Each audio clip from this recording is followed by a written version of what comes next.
This is just a sample of the audiobook. To get the complete audiobook, access the link posted in the first comment. In the 1840s, American settlers arrived in California and claimed what appeared to be unused land, or evicted Indians from desirable mining and agricultural areas. In 1851, the federal commissioners signed the aforementioned treaties with California, but the U.S. Senate failed to ratify them because of high costs and settler opposition. Instead, the Office of Indian Affairs created land bases for California Indians out of land owned by the federal government. Squatters frequently infringed on reservation borders and defied the federal government's attempts to control and supervise Indian land. The claims process failed to restore indigenous land title because it enabled Native people to sue only for monetary compensation, not for the return of the actual land. In the 20th century, this nettlesome issue has posed problems for several indigenous nations, such as the Western Shoshone in Nevada and the Lakota in South Dakota's Black Hills. Federal and state laws work in concert with the California story to divest Native peoples of their lands, sovereignty, and identity. Yet lawyers, politicians, and anthropologists did not listen to California Indians.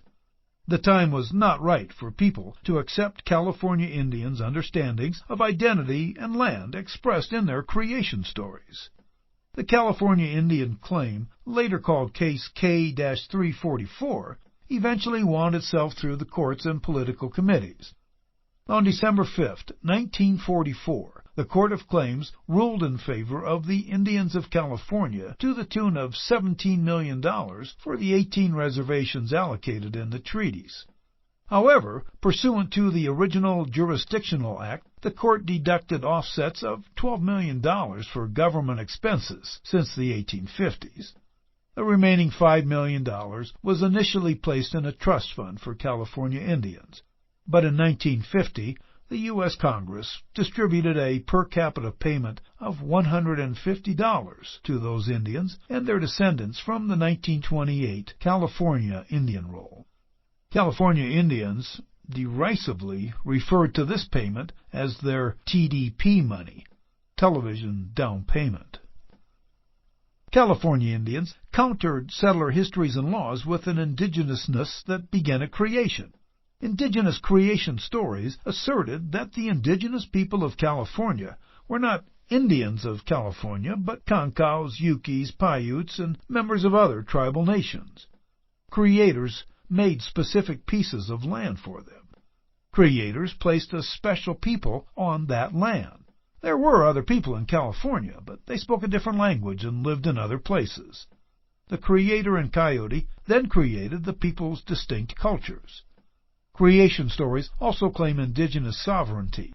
In their charter histories, California Indians defined their citizenship, who were and were not members of their respective nations. They articulated a sense of shared territory.